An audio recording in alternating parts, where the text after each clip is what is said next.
Girl spotted with stranger, the investigation reveals an unbelievable story.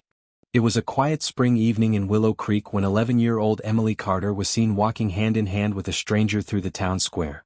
A local shopkeeper, Mrs. Jensen, paused mid-sweep, her eyes narrowing in concern. She knew Emily's parents, and she knew this wasn't anyone from the neighborhood. She quickly dialed the police, setting off a chain of events that would unravel one of the most shocking mysteries the town had ever faced. Emily had been missing for 2 weeks. Posters covered lampposts, her smiling face staring out under the words missing. Her parents, Sarah and Tom, were shattered, barely able to function.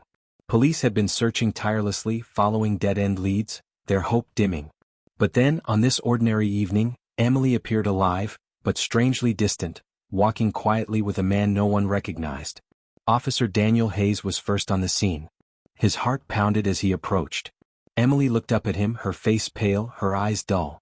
The man beside her gave a calm, disarming smile, introducing himself as Uncle Jake. But Emily didn't have an Uncle Jake. Hayes quickly called for backup. As officers gently separated Emily from the man, something unsettling happened. Emily clung to him, whispering softly, "Please don't leave him."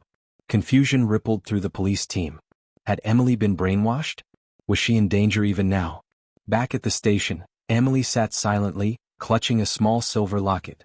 Bit by bit, her story emerged.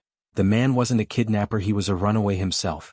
Jake Turner had been homeless since age 16, drifting from town to town, surviving on scraps.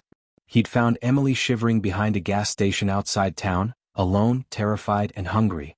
Instead of exploiting her, he'd protected her, feeding her, keeping her safe, and trying to figure out how to bring her home without getting himself arrested. Emily's parents, sobbing with joy, rushed to embrace her when she was brought home. But Emily refused to let go of Jake's hand. As police dug deeper, they uncovered a stunning truth.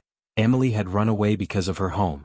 Behind the Carter family's white picket fence lay a dark reality of emotional neglect, control, and quiet cruelty. Jake had seen the bruises on Emily's arms, had heard her stories. He hadn't been holding her captive, he had been her unlikely rescuer. Faced with this revelation, the police were forced to shift focus.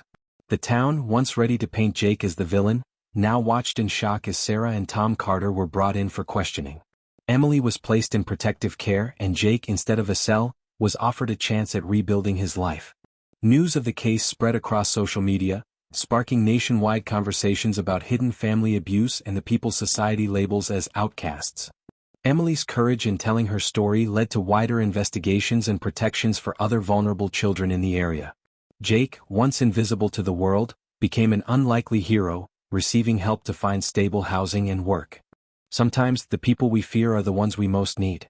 Emily and Jake's story reminds us that heroes don't always look the way we expect, and that beneath the surface of even the quietest towns, there can be wounds and miracles waiting to be uncovered.